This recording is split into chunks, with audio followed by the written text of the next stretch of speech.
Hi everybody, John Gill here with Journey into the Martial Arts, and I'm so excited to be back in my original winning World Championship team, Joshua and Jeremy Roarty. He can tell us apart. That's right, for a while. When I first met you, I'm going, huh? Which one's which? But after throwing them around all these years, I kind of worked it out from there. So it's just fantastic to be back with you guys. This has been an amazing journey, hasn't it? When we met in 1998 and we first won the Korean division for the self-defense in the American Black Belt Championships, when I went on to Santa Barbara and found these guys with Mike McDonald and threw them all around. And a couple of US national cents and a lot of world titles in self-defense, and it's been so much fun. Plus you own world titles. When I didn't make it some years, the guys won it, the International Open as well, and they're awesome. These guys are just absolutely unbelievable martial artists and so cool. And the Tai Chi Twins, they're known as, of course. So, all right, we'll sit down and relax, and we'll tell our audience all about the Tai Chi Twins. So where did it start? Well, besides being born, where did it start? Basically, mainly you had to get into martial arts, a bit of a journey right up to a meeting and going from there. Well, I guess if you ask our mom, it started before we were born. Right. Because in the womb. Because in the room or the womb? well, there was not enough room in the womb because our mom was a tiny lady and she thought she was having just one kid. One kid that was very active, but looking back on it, she realizes that it was the two of us fighting in there. And even in the moment that we were born, we were in a struggle inside the womb, and he had wrapped my umbilical cord around my neck to choke me out, and I had sidekicked him so hard out of the womb that my foot was bent back up against my leg. I mean, we're talking about a fight to the death. I was actually dead when I was born. I won. They had to revive me. Seriously? Yeah. You came out, oh my goodness. Yeah. You came out first, didn't you? He did. I know that second, and then you actually not alive, and they had to revive. They had to revive me. I was blue. I came out the wrong way. My goodness, that's amazing. Fight to the death. You were fighting in the womb, so that's where the martial arts started, right? I got it. Back then. And I've seen it ever since. When these guys spar, it's been hilarious. Seriously, they get right into each other, but with good solid control. But it's been awesome. Great you guys with Hapkido as well over the years in Taekwondo and seeing you spar together. It's been amazing. Plus throwing each other around the place. Right. So there you go. So okay, started in the womb, and then when did it get to the martial arts room? As kids, of course, we were very special because number one, we were twins, but then also we were small. And so that's always the target for bullies is people that are special. And especially if they're small, they're easier to pick on. And so it was the point where we had to walk home from school. We would have bullies follow us home from school. Ooh. And long hair back then, having long hair was not a popular thing. They teased us about being girls all the time. And I wasn't, I had no training in the martial arts back then. And so all I knew how to do was run, which I wasn't always faster. Shorter legs than everybody else. That's right. That's what I was thinking out. So inevitably, I'd just get beat up. It was the point at one time in the school library, I checked out a book on karate. I'm all right on. I'm going to read this book on karate. I'm going to learn how to defend myself. And then probably within a day or two, checking out that book, we get followed home by bullies again. And it's never just one, it was a whole group of them. And I stopped and I told them, I got a book on karate and I read it and I'm going to kick your beat. And then they kicked my beat. Well, it's like those books on karate, and this could save your life. So you use the book into their throat, right? Right, there you go. You didn't use it that way. You get the book, you get the book edge and hit it. This karate book saved my life. Boom. Now it's mobile phones into the throat. For example. So, growing up, we had things like Kung Fu theater, and we watched Chuck Norris and Bruce Lee movies and things like that. So there was always an interest, and then checking that book out was where it was my first thought that I should be learning this stuff.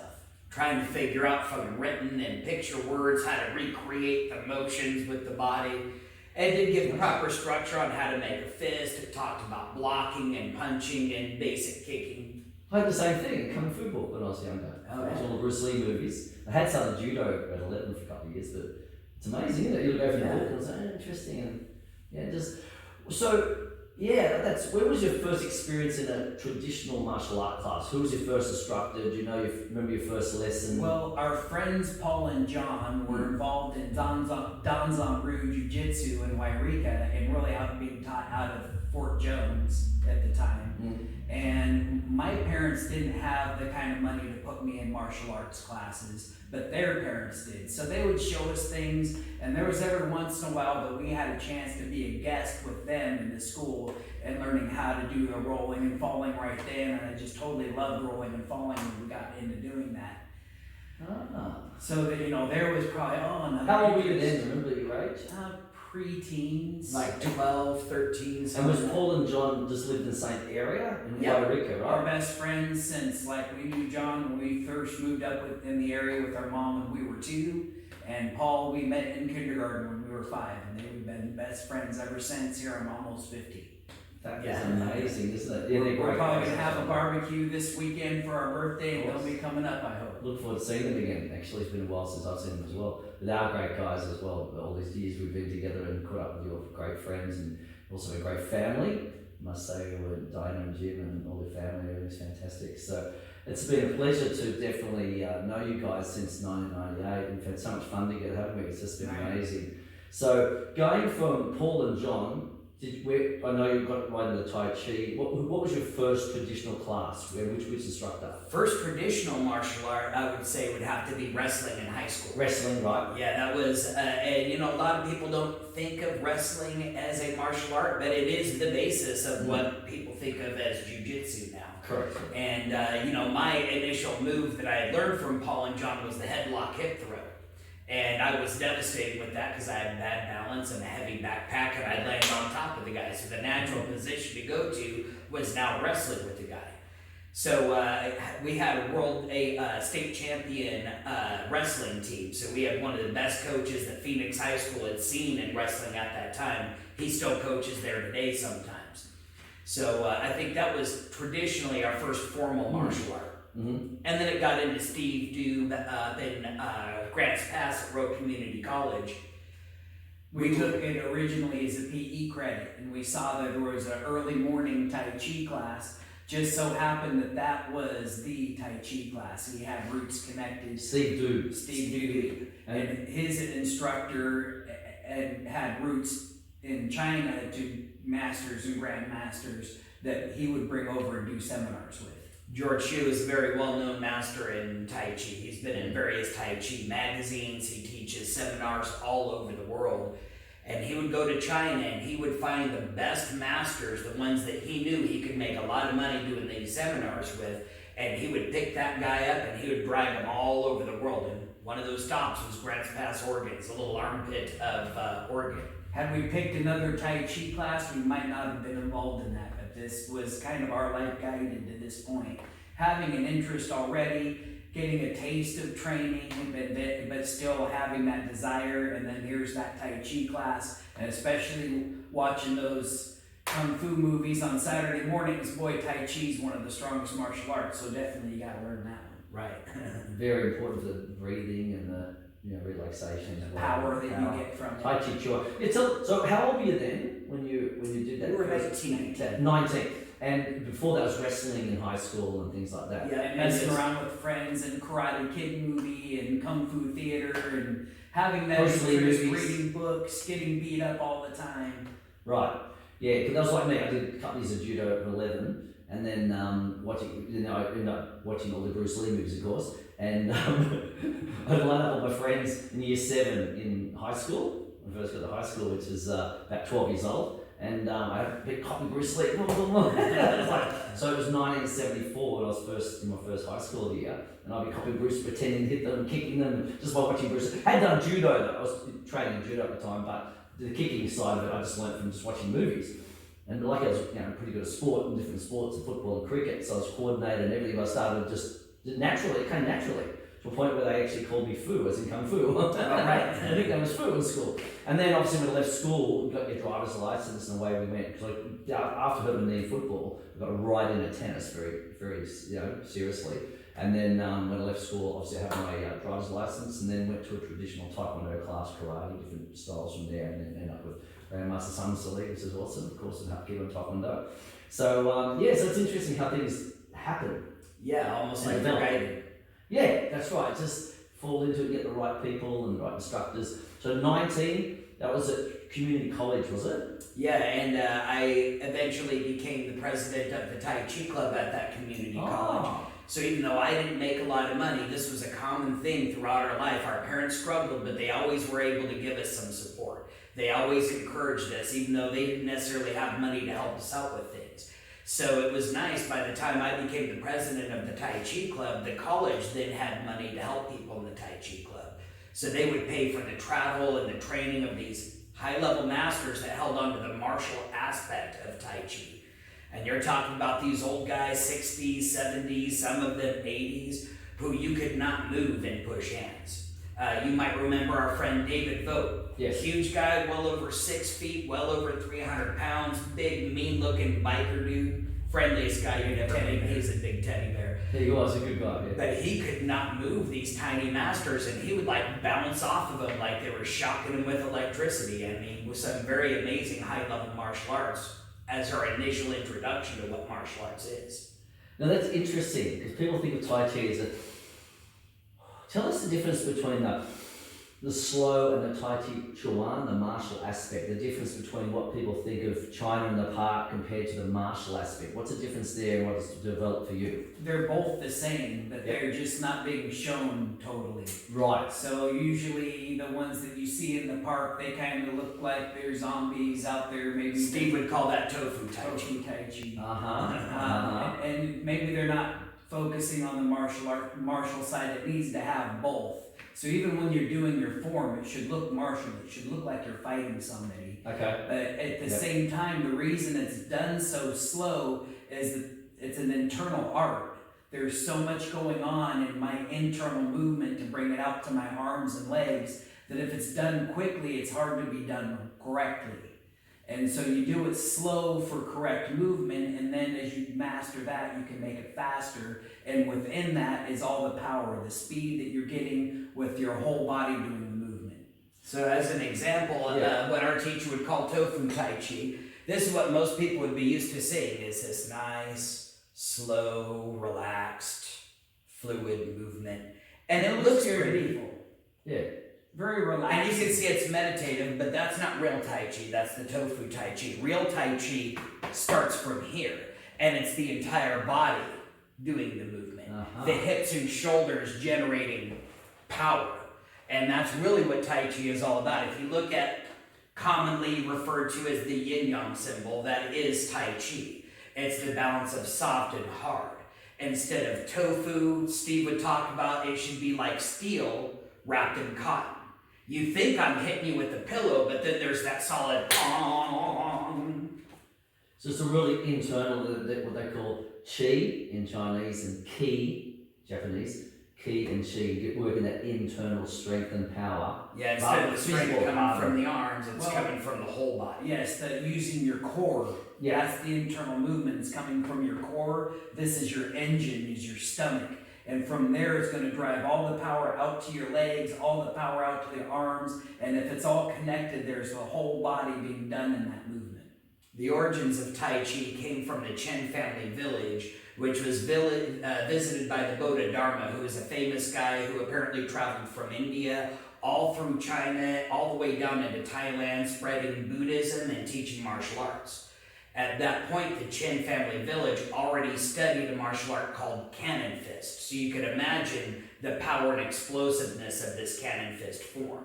So they had mixed it with this moving style of yoga, and that became what Tai Chi is. And these masters held on to those secrets, and that's what they brought over to America. So we did learn the Qigong, we did learn what's as our famous longevity training, a whole hour of self-massage and pressure points and all this stuff that helps regenerate your entire body. But then we also learned how to do the joint locks and the striking and how to use every muscle in your body towards one action. That's the Chin-Na. Tell us about the Chin-Na aspect of the Tai Chi, which is a lot of Hapkido and Aikido in Jiu-Jitsu as well. Yeah. So it's pressure points, wrist locks, Yep, throws, takedowns, and Tai Chi is primarily a wrestling martial art. Push, pull, ward off. But they do a lot of striking, punches, and kicks so that you can distract the opponent to take their center and move them off balance. Could you demonstrate push hands? Push hands together, or if we do it together? The ultimate idea of push hands is that you never want to use a lot of strength. You can use a lot of strength, but the idea in the practice of it is to use the least amount of pressure to be able to move your opponent. Let's make sure that's on the camera here. We got that. Yeah, we Yep. still in there? Yep, that's good. Okay. Yep. So generally it starts with a circular motion like this. There's exercises that you do. That's a cooperative exercise. Now what's happening if I slow it down, I'm pushing into him and he's catching my energy. He's redirecting it from his arms through the bow structure of his back and into the earth to stop me from pushing. He doesn't want it to be a fight of strength, so as soon as he redirects my energy, he moves me to the side, and if I keep going, I move off balance. So it's kind of a tease. I'm letting him get a little bit of push, and as he gives me power, I disappear. So then my job is, as I'm pushing that energy into him, is to feel when he changes his energy and I stop so that I don't overextend myself. Then he changes and he pushes into me. I take it, redirect it. He feels me redirect, so he stops and I push back into him. So in the beginning, it's very cooperative so that you can feel your opponent and what kind of energy they're giving you. This exercise here is pretty hard, and the fact that I'm doing it and talking at the same time shows how long we've been studying this. Awesome. Eventually it breaks and it moves more into trying to get into the person's center to get them off balance. And I lost my balance too, so in that case we both lost that exchange. That's awesome. Higher levels of the push hands while you're doing it, you involve striking. Shouldn't move your feet, but there's moving step as well. But even things like getting control holds to get them to step. It's brilliant. A lot of people don't understand this. They think of martial arts as hard kick, punch, and all the hard stuff. They don't get into the nitty-gritty of that. The difference with the external styles, like when I was learning Taekwondo, a punching kicking art, they teach very powerful punches and kicks coming from the shoulder, coming from the hip. And that gives it a lot of power, but the difference is Tai Chi is not just coming from the shoulder or the hip, it's coming the shoulder, the hip, and everywhere in between from there to the foot. Well, this is where it's, I think, people don't, this is amazing. It's just, I've known you guys a long time, and I love what you do and learn from you as well. It's, switching Hapkido to Taekwondo, but they've done into Kung Fu as well with Michael McDonald back in the old days and back in 1998. And when did you start with Michael McDonald actually? When was that? So I met you guys in 1998. So let's go from after the Tai Chi, let's go back a bit. What year? While we were learning Tai Chi, we were teaching one of our best friends, Martin. He had an interest in Tai Chi as well. He said, oh hey, you guys are taking these lessons, why don't you teach me? One of the best ways to learn is by teaching. Yes, correct. So we had, now number one, we always had each other, so we were encouraging each other to practice anyway. Certain parts of the class he would forget, I would remember, and vice versa. So you could say between us we had a complete brain. And then we would get together and Sometimes it takes that. Twin powers unite, this is called. and then have to teach this to one of our really good friends. So now you have to take that information and how do I get him to learn it? And when he doesn't understand it, how do you get him to understand it? That's the challenge of the teacher. And Martin, we love him, but he's not very coordinated. No. Right. And so there was a Won't mention challenge. last names. There was a challenge student to begin with for us to try to get this information across. And then there was one point in 1996, Martin had decided, so we had been training since 92. 92. 92? So it's been about 4 years. Okay. 96, Martin decided he wanted to move down to Santa Barbara. And almost on a whim, we went down on a vacation with them and decided this is where we want to live. If you've never been to Santa Barbara, you go to the place once, you fall in love with it. It's It's a beautiful. beautiful It's a town. great place, yeah. We were there for the summer solstice parade, which is just a very epic parade through Santa Barbara. Women bud wrestling in the parade, it being a 20 Well, keep it clean, boys. Keep it clean. This could be a two Oh, sorry, no mud. Yeah, that's right. No, no, keep it clean. But at that point, we decided to move down there. We had jobs already lined up through telemarketing. Yeah. What year was this? That would have been in 1996. 1996. We did not have a house to live in. Right. And we moved down in September, which we learned was when UCSB started, and there was absolutely no housing available in Santa Barbara. During the school year, Santa Barbara, Isla Vista, that whole area is the most densely populated area of the United States. Wow. So we spent about the first month living homeless. Seriously? And during that time, we were looking up schools to find special weapons. Where were you sleeping? Camping out up at a campground. You took your own tent, right? I slept in the back of my truck. Our bobcats. Right. Bonsai and Geronimo. You remember them? Oh yeah, the cats with you as well. Yeah, camping out with us. They were leash trained like dogs. Wow. They didn't on the lease, they would run. They'd sit around the fire with us. We'd take them to the beach and they'd dig holes in the sand and yeah. Wow, so you just hanging in there until something happened. Until we could find a place, and it's not that we weren't looking. We had the job, we had the money. It was just almost impossible to find a So I place. think at least you got a job though. Yeah. Like, you both did the same job, the same place. And we happened to find a place to live just as El Nino hit, which was a really big storm back then. And again, timing, we couldn't have set that up. There was some kind of guidance that got us into that place before that horrible storm hit.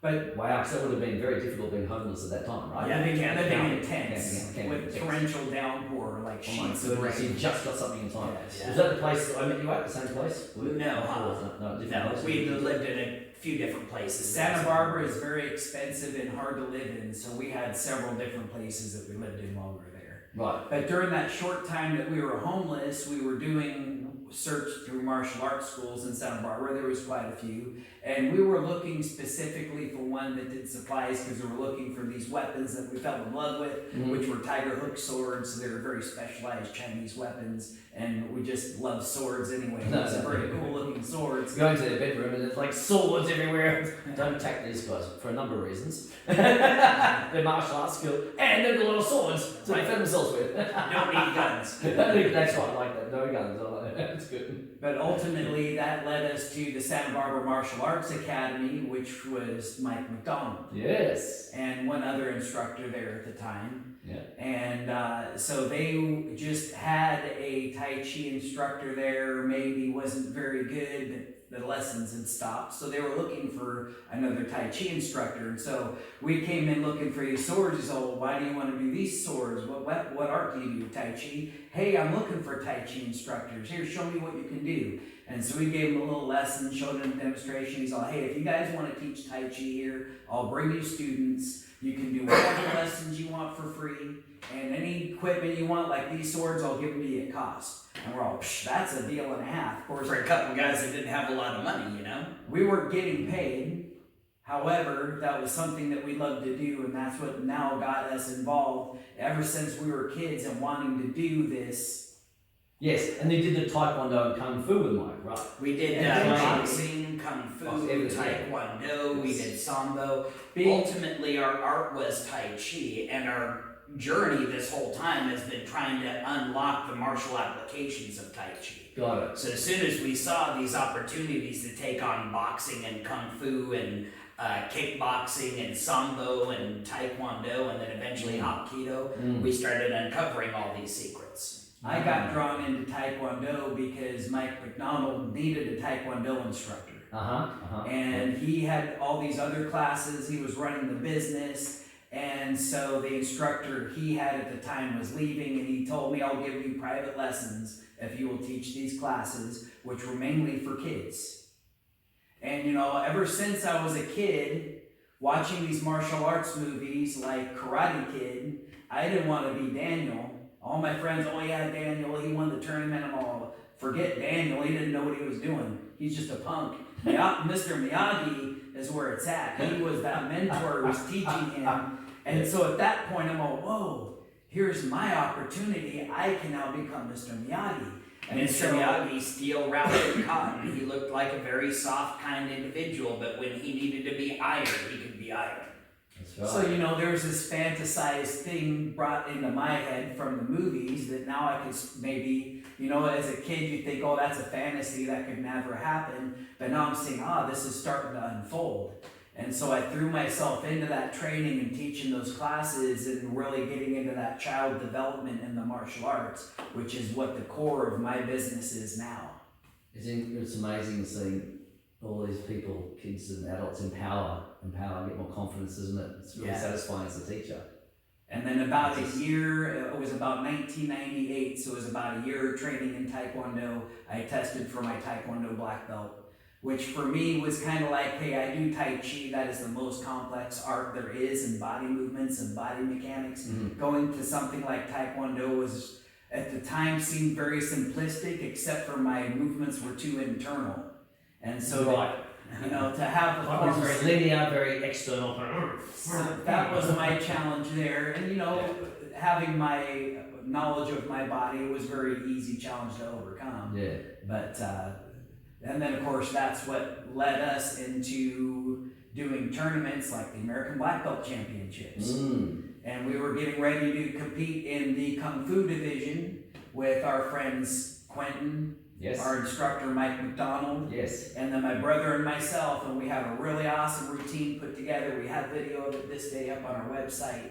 And so we were training really hard with that, and then this crazy Australian walked up, said, hey, my partner's dropped out, can I beat you guys up? Crikey!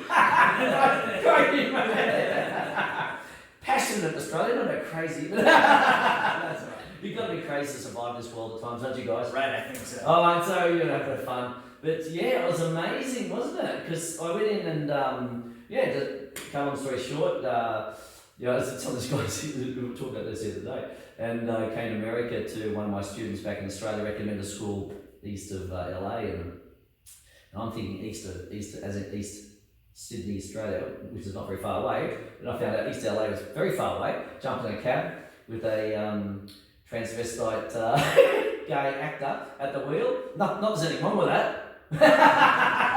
And he said, where do you want to go? I said, I think it was San Bernardino, I can't remember what he said. And he goes, that's a long way. I go, oh, okay. How much would it be? He said, oh, it's a few $100. I'll do it for you $100 for cash. Okay, that's fine. Went out there. Then I found out that it was a Taekwondo school, and as we know, traditionally, Taekwondo falls and rolls, but I thought, oh, they'd be fine, you know. So I get out there and practice, and I said, oh, Bob sent me, oh yeah, we're expecting to come on, let's go. And I get some guys there, I'm kind of starting to do these throws with them, and they're kind of going all stiff and awkward. I go, oh, don't we have to let it fall? And I'm thinking, I haven't got time to teach them to fall. Like, the tournament was like 2 weeks away. So I thought, I said, okay, thanks anyway. And I just hired a car and rented a car and went off to Santa Barbara, where the actual tournament was. So I thought, that's a better place to go. So I went hunting around different places. I just started training with a couple of guys, and the one had hurt himself, not from me, from something else. And he said, I came in and go, oh God, I can't do this. You know, I hurt myself from what he was doing, grappling or something another time, or whatever. And I was, oh no, what do I do now? I'll find more schools. So I got hunting around. Then I walked in the Santa Barbara Martial Art Academy, and it was amazing. It was like just a gift from God. You know, Mike McDonald walks out, and you guys are behind him. And he said, hey, you know, he's really friendly, really good. By the way, I just want to train in Santa Barbara. I'm telling him, Mike's a great instructor. Oh, he's a great instructor. He knows a lot. So if you want to get down there, he's amazing. He is amazing. He's really cool. It's good to and his daughter's teaching classes down there too. She's teaching the kids, and she is amazing as well. Yeah, it goes through the family. So anyone in Santa Barbara, go to Mike McDonald's school. He's fantastic. So anyway, I said, hi, I'm John Guilford, Australia, I just wanted to go to see if I got a few guys from American Black Belt Championships. And he goes, oh, we're going to that. And I go, oh no, I don't want to compete against you. You know? He says, what do you do? I said, I'm a Korean Hapkido Taekwondo. He said, well, you can go in the Korean division then, because there's a Korean and a Kung Fu and a Japanese divisions. I said, oh, so that means I won't be competing against you because you were going to the Kung Fu. I said, that's cool. And then that worked out really well. And this when I threw my We won gold medals in both divisions. That's it. And it was and we just had an amazing journey since then. A couple of US national titles that came for the following years. January the following years, we won the US Nationals. And Joshy came over to Australia, and we did with the Bill Wallace tour, with Bill Superfoot Wallace. Some of you, if you don't know Bill Superfoot Wallace, check him out. He's a fantastic guy. And had the honor to test for my black belt in front of Grandmaster Lee. That was amazing. That's Got a private lesson with him, and he really introduced us. I don't know if you're familiar with the Occam's razor. Star Trek episode, there's actually a scientific principle that says if you're trying to solve a problem and you have a bunch of solutions, the solution with the least number of steps is the right solution. And I remember Master Lee, I knew my techniques really well, but the one correction he gave me was that I was taking too many steps. And he had just broke down that if I could make the move in 1, 2, or 3 steps, that's the quickest, most efficient, most powerful way to get there. And that's how we started applying everything, not just to the Hapkido, but all of our self-techniques. Yeah, you did awesome grading. Remember that one? And someone was at my Chapter studio in Sydney, Australia, and we had a great tour building me for a month. Oh yeah. Joshy opened up with the Tai Chi, got them all warmed up and go with their breathing. And some Qigong. Qigong, that's it. And then I did the Hapkido, and Bill did his Superfoot stuff. It was like 4 hours. We did these 4 hour seminars. And I did the Superfoot seminar, and every single one of those, my legs were sore. Yeah, that's I was walking with the Bill Wallace wobbles. So yeah, we had an awesome time, and then won many world titles since international open divisions in Stan Witz's IMAC, International Martial Arts Council, Las Vegas, winning a lot of those titles until you got a bit too old back in 2013-14, whatever. And I had to throw some younger guys around since then, but but it's still, these guys are awesome. It's nearly, how old are you turning on Sunday? Big 48. 48, so you're getting on with it. Not as old as you know who, but that's okay. So it's been an amazing journey, and I'm so excited that I ended up marrying my beautiful wife Victoria and living here now. So which is great. We'll be between LA and of course between Cali and Oregon, and we're going to do some stuff together, seminars, those who are interested in regular classes. But regular classes, they do teach. dojo2u.com, correct? Yep, check it out, dojo2u.com. Spell, please. DOJOTOYOU.com.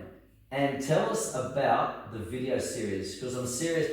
I really believe, and I've been doing a lot of deep breathing, and particularly since COVID came out, really building my lungs. When I'm walking my dog, I'm always deep breathing. Yeah, I can't go overboard, I'm going to, whatever. Right. But deep, tell us a bit more about the deep breathing and how that can help you through the Tai Chi, or just general deep breathing. Explain that can help build your lung capacity and hopefully prevent things like COVID and flus and things like that. Could spend an hour talking about the benefits of deep breathing. One of the things you look at even outside of breathing, people who are very sick or are burn victims, the first thing they do is they put them in this tent and they pump that tent full of oxygen.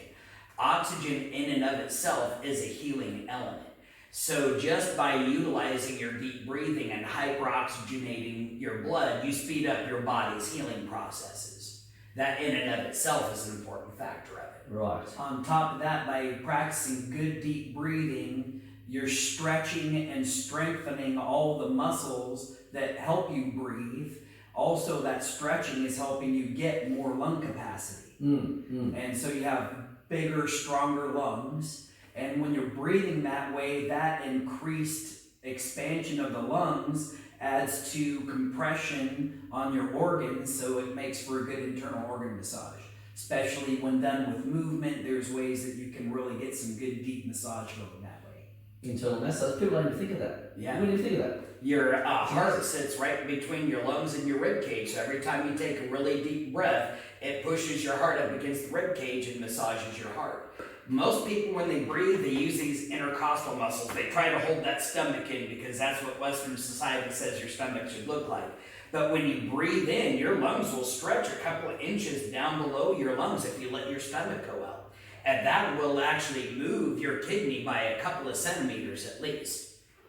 Your liver and your kidneys. Yeah, can you show the audience just basic breathing, what you should do every morning and night in the fresh air? Just the basic one, and then of course they've got the Tai Chi online as well, we'll talk about in a minute, but just show a basic. Really basic, you're breathing in through the nose. The nose has all of the hairs and mucus to be able to filter the air so you're not breathing dust and bacteria into your lungs. Also surface area with folds that help warm the air as it enters your body. Especially if you're doing it in the cold. You take that deep breath in, and I will usually hold my hand on my belly button because I want to feel my belly button press out as my lungs fill up. Okay. You're trying to fill your whole abdomen like a balloon. So as you breathe in, your belly's going out, not in, right? Right, it's going out. Yeah, filling up like you got that balloon down there and it's getting filled from here. And you'll feel those muscles start to work. When you get it full, you'll hold it for a couple of seconds. Maybe 1 second, maybe 2 seconds, maybe 3 seconds. and then you're gonna squeeze your belly button back towards your spine while you're breathing out of your mouth. And you're gonna even crunch your core and try to push every inch of air out of your lungs. Once you have your lungs empty, you'll hold your breath for another second or two, and then you repeat the process, breathing in really deep, holding the breath for a couple of seconds, and then breathing out every inch of air and holding that for a couple of seconds. You know, you can either set up a timer or you can count in your head. Generally, just doing 10 breaths, you'll start to feel lightheaded. Make sure you're sitting down at the time. Yes. Your body gets more used to dealing with the oxygen, and you can eventually do it from standing. When you're doing that type of breathing while you're moving, like for example doing Tai Chi, your body's using that oxygen. So that's how you're you just move in standing Tai Chi. still, you'll hyperoxygenate. That's the word hyperoxygenate. I think that's a good word. Well, put the spelling of it down below. I'm surprised. Hyperoxygenate, mate. But then that's what will cause you to feel lightheaded and possibly pass out, especially if your knees are locked. So it's always good to start practicing that type of breathing from sitting, but then get off your chair and get some movement involved with it. And That's where the Tai Chi comes in. Basic Tai Chi exercise, that's the breathing that we use in the Tai Chi exercise. You're exhaling and inhaling. And there's a little pause on the inhale, and a little pause on the exhale. But you can see his legs are moving, his body's moving, his arms moving, so it's a matter of timing your breath with the movement, and that's the cannon fist. It's your breathing that's the gunpowder that drives the motion of your body. It's amazing. I mean, a lot of people don't know this unless they're into Tai Chi, but you know, it's just amazing. You have to be really into Tai Chi, really into Tai Chi. A lot of Tai Chi people I know don't know a lot of this. Again, I think a lot of it was from the influence of the Tai Chi masters that we got to study from, but also just having a crazy passion for Tai Chi and its history. Tell me about those masters. A few of those masters that you learned most of your seminars. You did a lot of seminars and workshops. Did a lot of seminars. Yeah, we had one guy, Grandmaster Yesh. The core master was Master George Shu. George Shu, yes. Yeah, talk about him first. XU Shu. He came from China. George, of course, was his American name, but he lived in San Francisco. And he was our Tai Chi instructor's teacher. And he very good Tai Chi guy, very impressive. I'm not really sure what his lineage is, but he was the type of person who would go to China and find the best masters, the ones that impressed him, and these were the ones that he would take on tour with him. And so to me, this guy who was so impressive to me, saying this guy's more impressive, check this out, that meant to me like these masters were very good at what they were teaching. None of them spoke English, so he always had to translate for them. And even after teaching and studying for decades, we'd go up to these seminars and we'd see these masters and we'd feel like, wow, we know nothing compared to these guys. Some of them were Chen masters, some of them were Wu masters, some of them were Dun masters, all these different styles of Tai Chi. So it's not like he was stylistic. It's not like he's going, oh, Yang style is useless. He'd bring Yang style masters in too. If they impressed him, if it was something that he thought would really improve his art, because he was going to study from this guy, and he would stay with our instructor while they were here in Grants Pass. And so that was very interesting because now he got that private training with him. Similar to Bruce Lee, bringing a bit of everything in and doing his concept of Jeet Kune Do. So it's amazing. It's just something that everyone should really get into. And so we will be doing seminars as things open up, because the guys have regular classes. Tell us about the regular classes, and of course it's on the website in Medford. And yeah, we're all over the Rogue Valley. We teach, through various school systems around here in the Rogue Valley, but then we have our own dojo in downtown Medford at the Living Room Church. We teach there on Mondays and Wednesdays. We have 2 kids classes and 1 adult class where we're teaching Tai Chi and Hapkido. Sometimes we're teaching both at the same time. Awesome. Then we also have our classes out here in Eagle Point, but we teach out of this building, but right now, since it's so beautiful, we're teaching out at the park. Awesome. And then of course we've got, as things open up, we'll be traveling, doing seminars together, self-defense, Tai Chi, Hapkido, etc. We'll be doing women's self-defense seminars, whole bunch of stuff. My motivational, martial motivation. So I'm martialmotivation.com, MARTIAL as in martial arts, martialmotivation.com, and dojo2u.com. Now tell us about your online, because a lot of these people wouldn't be able to come to Oregon until things open up. We can get around eventually and travel again. That'd be fantastic. But the problem there is it's going to take a while for that to happen. So things are going online. So tell us about your online system and how people can join that and what to do with that. Now you got a couple options. You can go onto YouTube, and we've got basically our entire syllabus from white belt to black belt. It's done in a list form instead of a instructional form, but it'll show all of the techniques. I think I even have one video on there where I put them all together so you can see in about 30 seconds I'll spit out what our whole martial arts system looks like. But then we also have various playlists on there. We've got a self-defense playlist that we're almost done putting all the videos. I think it's close to 2 hours worth of information on self-defense. So if you're interested in self-defense, definitely check that out. But you can also go onto our website at dojo2u.com, and you'll see we've got a online classroom there where we have the entire thing, I think all the way up to red belt at this point, and all of our Tai Chi stuff, instructional videos that you can watch. So to access that, is there a monthly fee and joining? What can people do around the world to learn Right from now, it? there's no monthly fee involved. We've got that up there for free for all of our students that can't make it to us because of COVID-19, so I take advantage of it while it's free.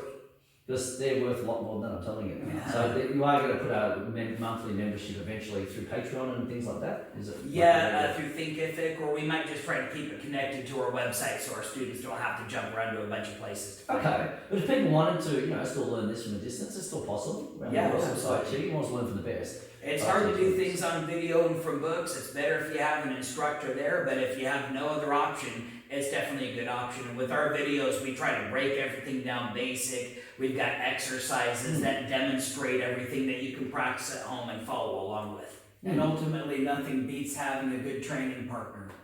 Yes. So, doing stuff on your own in your living room is one thing, but if you got somebody there that you can throw around and spar with, that's going to help teach you a lot right there. Yeah, if you're watching video and you're having a hard time figuring out, but you got your best friend there, he might be able to figure that part out, and boom, you guys just taught each other. Yeah, it's always good to get a partner involved or a family or something like that. A family that kicks together, sticks together. That's right. Don't kick each other though. But the thing is, Tai Chi, I just think it's so important. I just think that, and it's for everybody, right? It can go 0 to 100. That's what, because sometimes the martial art can be intimidating. You understand that unless you're brought into the proper traditional system. And some people, martial art instructors, throw you in the deep end a little bit. And you got your sparring. Oh my God, they get people scared and they, oh no, I can't do that because I don't want to ruin my hand for my work or something. Things like that. So you got to be very careful. But with Tai Chi, is an introduction, and like the guys did, and then gradually get into the self-defense component. I think that's the way to go for a lot of beginners. And it's non-contact, and it can be distancing.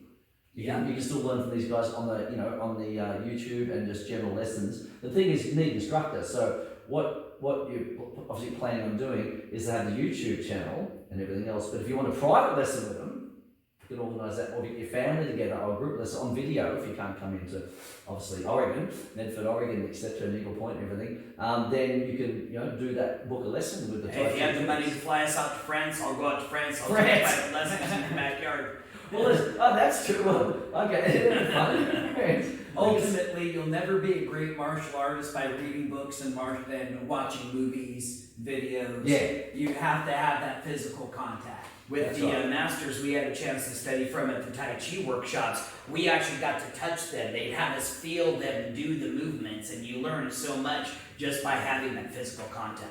Exactly. Sucks that COVID's made this so tough for everybody. Exactly, but they still need to do the Tai Chi breathing, and we do Tanting breath breathing, which is in Aikido, so it's all that and back and very up, similar. and all this in slow motion and before, after the lesson, everything to get you the breath going, and I've been doing it with tennis now, and I'm doing the breathing. We talked about this the other day.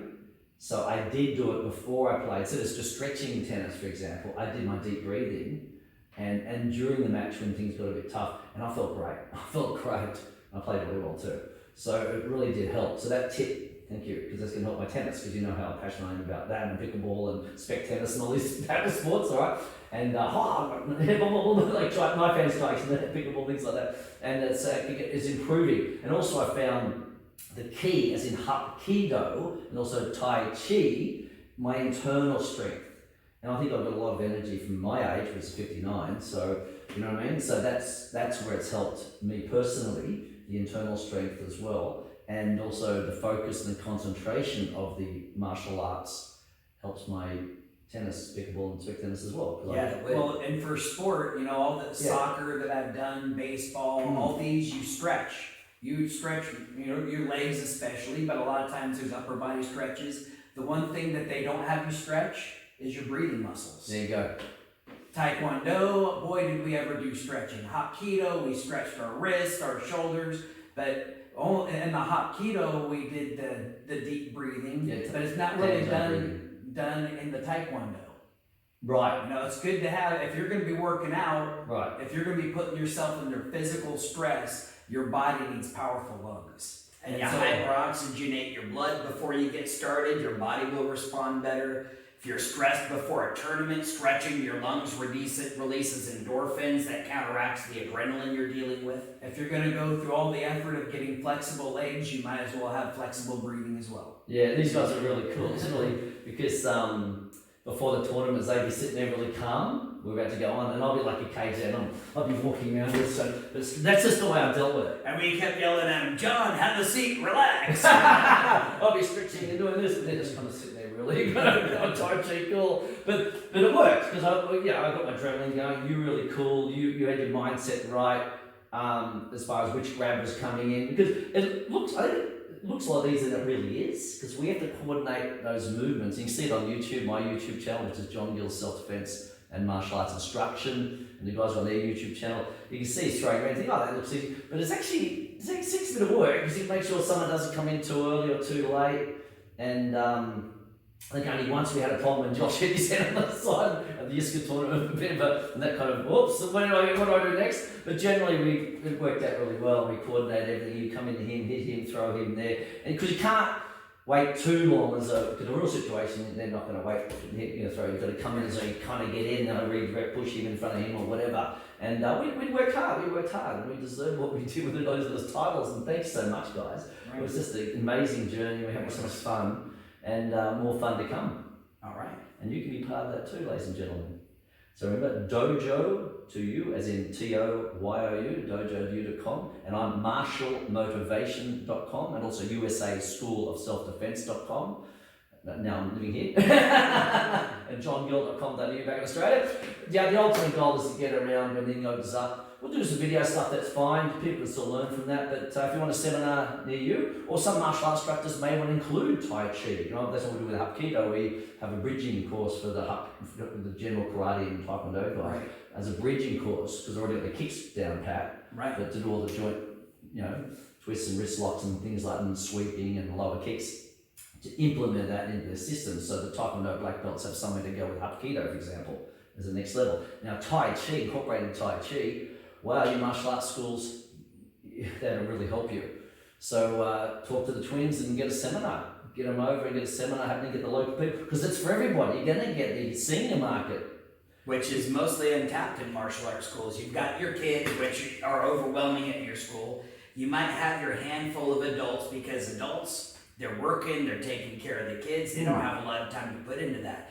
But now you've got the seniors, and there's a lot of seniors out there. Seniors are retired. They want to spend money on enriching themselves. And if you got a Tai Chi program to go with it, you could really take care of the seniors. And enhancing life. They'll live longer. Everyone wants to live as long as they can, and healthily as they can. Tai Chi is the perfect thing. And you've got the self-defense component. And I know we love the walking cane, which is a practical thing to use as well. Right. So we've got the self-defense component, without getting in a ring and belting each other with sticks or anything, like the 80-year-olds. Without having to break bricks and boards with your hands. That's right. So that's the way to go for everybody. And you guys watching this, incorporate it in your schools, and I can highly recommend. These guys are amazing, seriously amazing. So thanks, guys. We'll finish with a bow to everybody. All right, and we'll see you later. Don't forget dojou.com, martialmotivation.com, and take care, everybody. Attention! See you guys.